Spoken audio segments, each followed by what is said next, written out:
vaca buena, me tendrás que dar alguna del paisaje. ¿Qué tal la saca? ¿Quieres que la saque los dos? Cuando saques paisaje, Miren chicos, aquel edificio que está al otro lado del río es la Academia Militar. Es uno de los edificios más significados dentro del Ejército de Tierra español. Ya, pues se me había brutal todo. Acá adelante este edificio con las 4 torres es el Alcázar. Es muy interesante lingüísticamente, se le puede decir a Fernando. como nos vamos a ver en el La colegio. palabra Alcázar es una palabra de origen árabe. Alcázar en árabe significa el palacio. Entonces, hay muchas palabras en el español que son de origen árabe porque durante 800 años una parte de la península que fue dominada por el Islam y hemos conservado la palabra, el Alcázar de Madrid, el Alcázar de Toledo, el Palacio Real. Toda esta zona que hay aquí, este barrio que baja al río, es el barrio musulmán, la Morería, donde la población musulmana de Toledo solía vivir. Allá tienen la torre de la catedral, la visitaremos, la catedral gótica, comenzada a construir en el siglo XIII y terminada en el XV. Después están las dos torres y la cúpula de la iglesia de la Compañía de Jesús, de los jesuitas, muy importante. Y aquella zona que baja hacia el río es el barrio judío, la judería, la morería. Y fíjense que hay muchísimas excavaciones en la ladera de la colina que son viejas fábricas de alfarería, de aceros, de pataneros, de trabajadores de pieles, porque la ciudad de Toledo tenía una industria muy poderosa.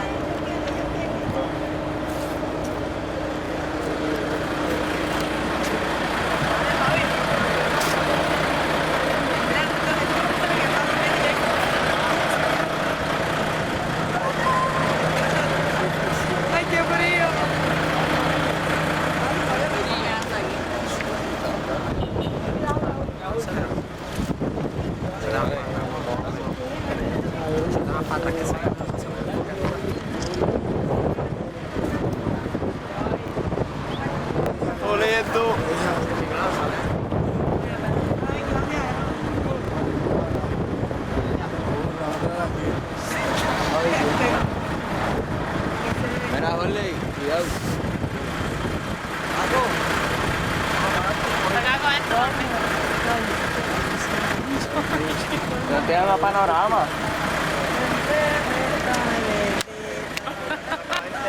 Recuerda que me va a enterar que la panorama ahora mismo la pongo en su lugar. ¿Por qué?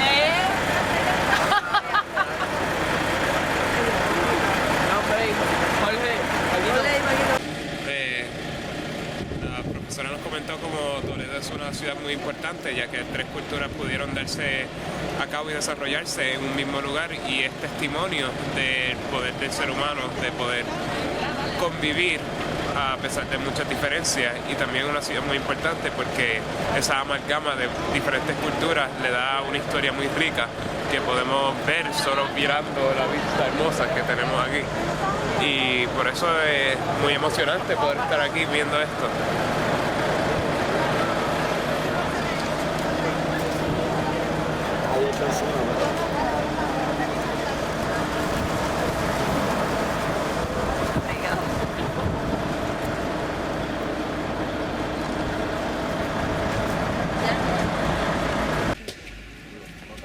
Vamos a acercarnos.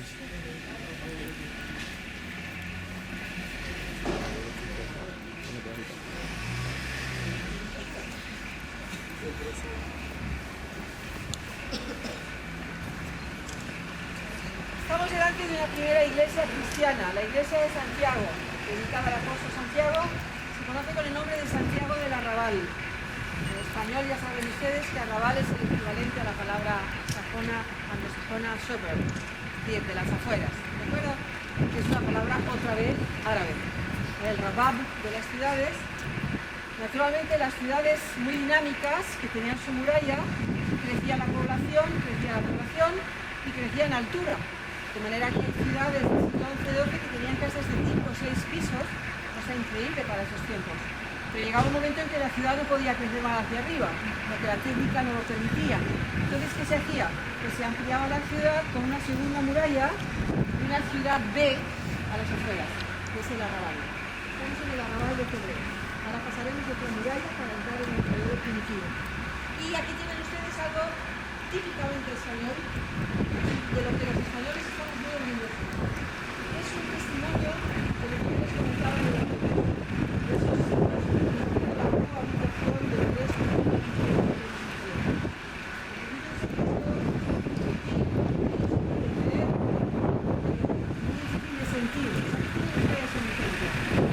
Esta iglesia de Santiago del Arrabal es una iglesia cristiana. Pero cuidado, si yo miro los libros de arquitectura, es una iglesia construida en el siglo XIII, 1200-1240. Si yo miro los libros de arquitectura europeos del siglo XIII, esta arquitectura no se parece en nada a una iglesia francesa, o una iglesia del románico francés, o del románico leonés, o del románico catalán.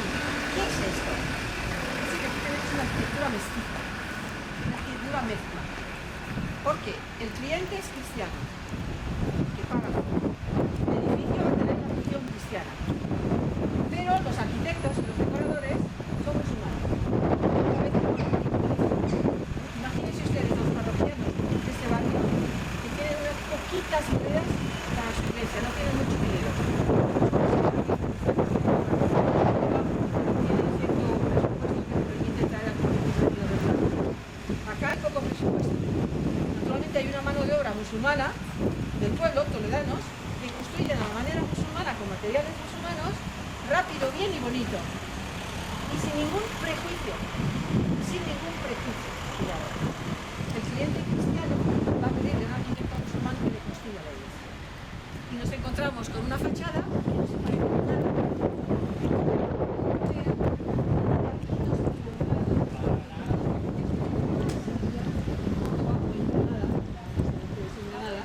Como arte musulmán.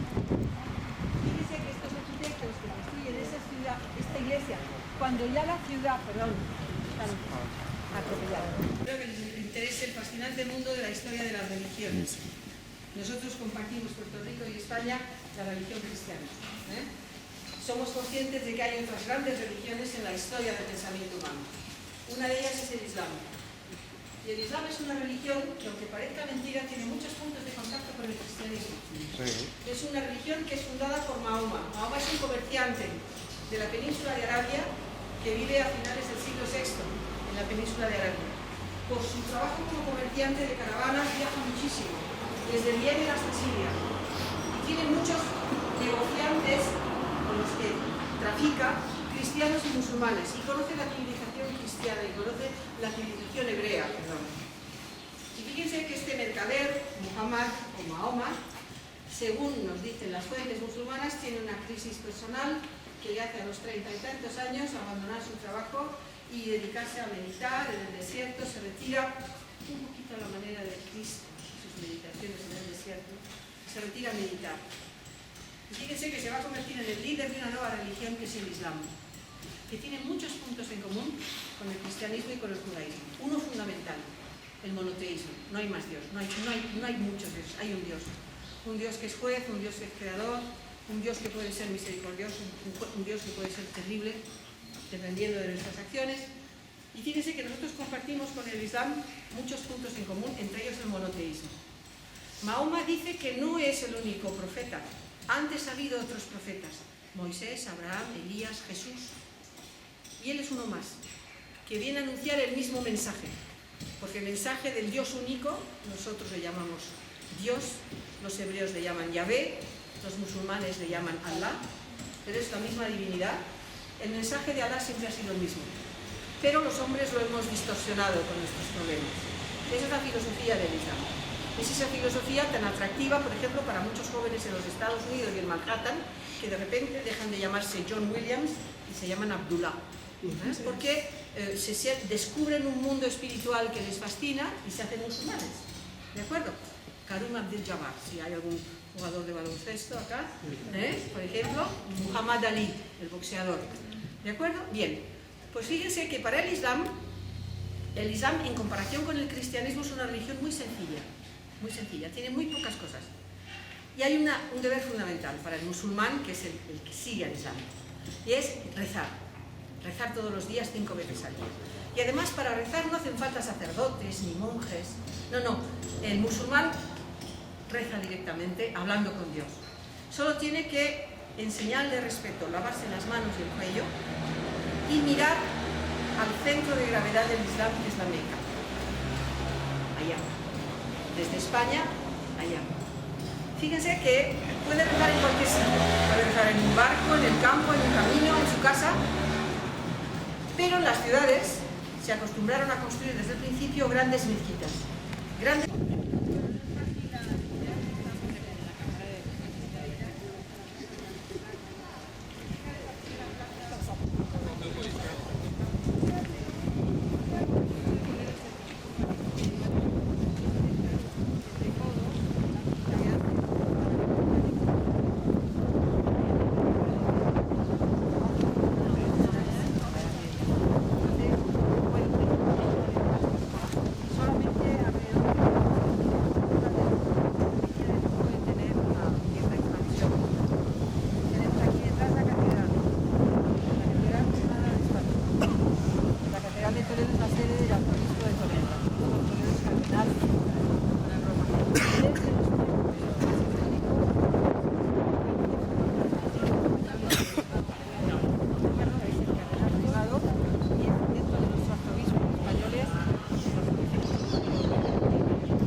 de la autoridad del catolicismo.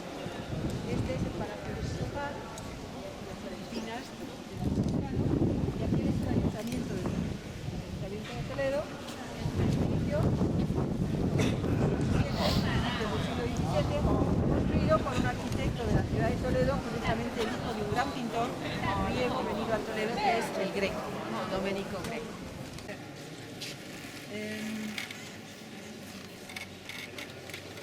Ustedes probablemente sabrán que en la historia de Europa hay un momento muy importante de desarrollo a todos los niveles, intelectual, filosófico, político, económico, social, que tiene lugar a partir del siglo XII y hasta la Edad Moderna, hasta el siglo XVI. Toda Europa participa de un mismo fenómeno con un enorme desarrollo de las ciudades, un enorme desarrollo urbano. Hasta el siglo XII, los centros económicos y los centros de poder estaban fundamentalmente en el campo, en torno a las villas de los grandes señores propietarios de tierra. Pero a partir del siglo XII se da la vuelta a la situación y ahora los centros de gravedad se encuentran en las ciudades. Es un momento de desarrollo de las ciudades. Es lo que los europeos llamamos la Europa de las ciudades. Bien. Y en estas ciudades, en tiempos donde la religión era esencial en la vida, lógicamente tienen un poder eclesiástico. Estas ciudades van a estar todas ellas dotadas de un obispo, de un obispado. El señor obispo tiene su sede, tiene su cátedra episcopal, su sillón episcopal, cátedra en latín y griego es sillón, trono, en la catedral. El edificio catedralicio es, por tanto, el edificio en donde reside la autoridad del obispo, del arzobispo, del cardenal. Toledo es una de las sedes episcopales más importantes de Europa y en España, desde luego, la más importante de nuestro país. Bien. Esta catedral se construye sobre las ruinas de edificios preexistentes. Aquí, en el siglo VII, había una iglesia cristiana pequeñita, visigoda, donde, según la tradición, se produjo el milagro de la casulla de San Ildefonso. Esa historia de que la Virgen bajó a la tierra a regalarle a Ildefonso, que tanto devoción tenía por ella, una casulla para la misa. Y de hecho la tradición dice que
parece un anillo decorativo, no es un anillo decorativo, es una grapa de piedra, porque el edificio se mueve. Uy, tranquilo, no ha pasado nada en 800 años.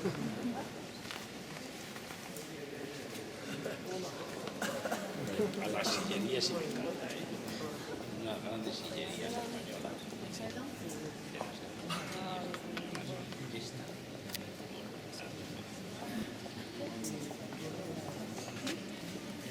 No ningún problema en romper una de las bóvedas góticas de la catedral y construir lo que se llama en arte un trampantojo, es decir, una especie de escenografía de teatro de luz que proyecta directamente sobre el altar con angelitos revoloteando en escultura y en pintura. ¿Se dan cuenta? Y hay cantidad de obras del siglo XVI, XVII, XVIII, XIX. Capillas de la nobleza, como la capilla de don Álvaro de Luna, primer ministro del rey Juan de Castilla, donde ahora hay una muy bonita exposición de obras del Greco.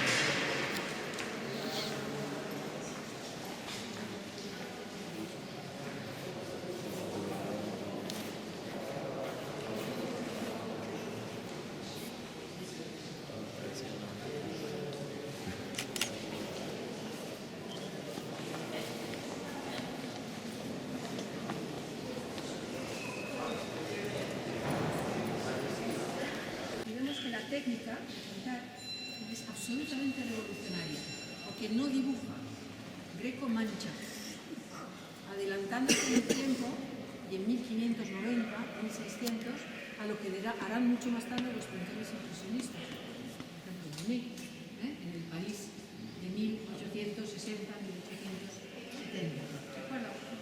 Fíjense que hay un dato que a ustedes americanos, del continente americano, les puede interesar muchísimo. Americanos para nosotros no es US, es continente americano. América es mucho más que US, ¿vale? Desde Alaska hasta Cabo, la Tierra del Fuego, es mucho América, ¿vale? Por eso aquí cuando nosotros decimos ciudadano de América es la gran América, ¿vale? Bien. Y es el siguiente, Greco va a tener un encargo de pintar 60 lienzos para enviar a las primeras misiones de agustinos, franciscanos en América.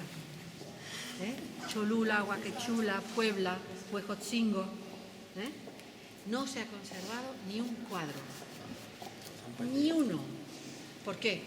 Imagínense ustedes al abad de un monasterio franciscano perdido en Puebla y que le envían a un señor tan feo como ese, tan mal dibujado como ese, manchado, que parece que no está terminado, con unas expresiones demacradas, unas luces fantasmagóricas y unos colores chirriantes. Naturalmente ese cuadro, en cuanto pudo, lo tapó con otro cuadro encima.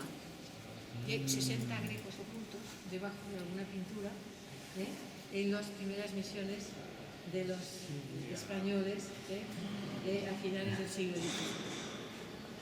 Es decir, las modas también tienen mucho que decir. Y el arte manierista ha habido etapas en que ha sido muy mal valorado, y otras en las que la gente le ha encantado la pintura manierista. ¿De acuerdo? Como el impresionismo, que se reían, su impresión son nacientes. Estos tipos no saben dibujar. Exactamente lo mismo. Tuvieron que abrir su propia galería porque la galería no le gustaba nada de los impresionistas. Exactamente. Y esa galería se llamaba, ¿te acuerdas cómo se llamaba? El Salón de los Rechazados. El Salón de Refusés. Porque como no les dejaban exponer con los demás, pues se llamaron los rechazados. ¿De acuerdo? Pues este señor murió en Toledo y trabajó en Toledo y vivió en una casita de la judería, que vamos a atravesar ahora camino de la judería. ¿Vale? ¿Saben que está identificada la casa de él? Está identificado el barrio, Y ahí el Centro de Turismo de Toledo, una casita la ha acondicionado y dicen que es la Casa del Greco. Pero por los documentos sabemos en qué calle vivía, pero no sabemos qué casa era. Pero vamos, les indicaré la calle por la que vivía. ¿Vale?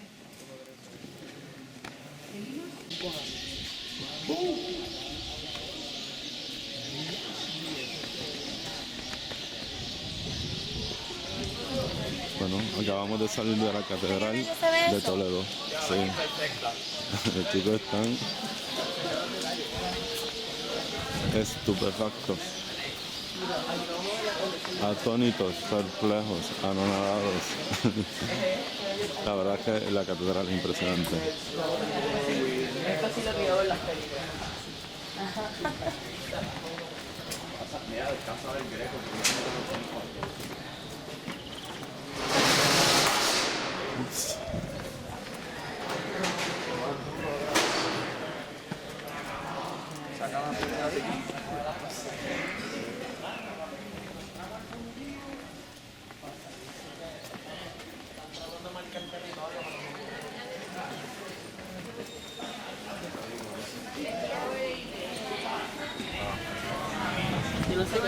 Así que te vas a hacer vuelo.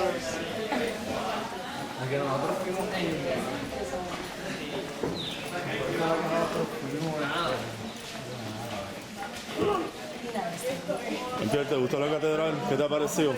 ¿Qué? La catedral, ¿qué te ha parecido? Me parece una cosa impresionante, no sé ni cuál catedral es más linda. Todas están brutales. Pero esta de Toledo, la verdad que es otra cosa. Esta de Toledo está brutal. Al igual que la de Granada, estoy ansioso por ver más todavía.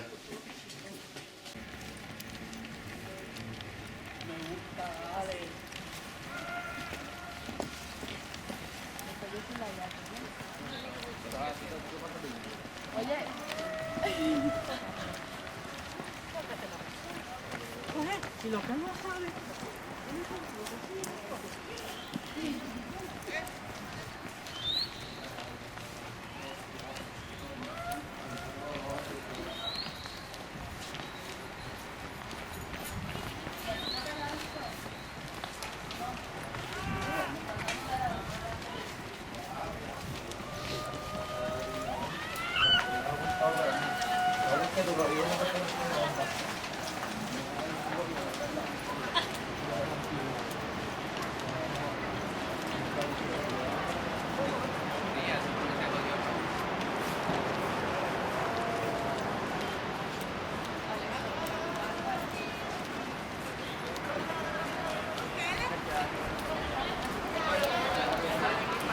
Mira, pónganse ahí para tomarle una foto. Corra. Mira aquí para que salga eso de fondo.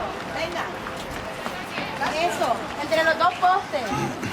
Dale. Vaya en posición. Pónganse. Vaya en posición. El poste. Posición. Pónganse. Al frente, ya. Posiciones. Allá te estoy esperando. Sacan posiciones. Tienes un máster así. Tenemos que agilizar el proceso de la fotografía, nos estamos tardando mucho. Mira, Tenemos que batir récord.